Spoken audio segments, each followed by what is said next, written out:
How do I live in this world, but not be of this world? How do I influence this world? And different people answered that question different ways. Josephus, in his writings, described that there's 4 main philosophies, ways of answering that question at the time of the Gospels. The first one is the one that many of us are familiar with because it shows up a lot in the Gospels. The Pharisees. The literal word, Pharisee, it just means holy one or separated one.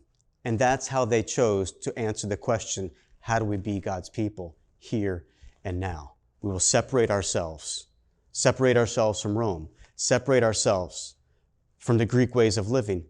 But they still lived in the streets. They were still very much in the community kind of people, though they were careful who they could get close to and who they couldn't.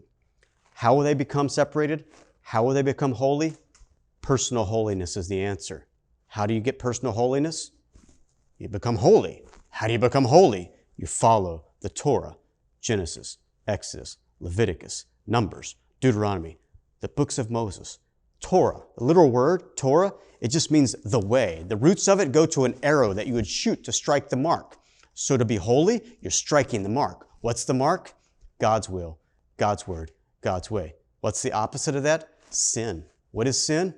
Miss the mark. And the Pharisees believed, how do we hit the mark? We live God's word, God's will, Torah.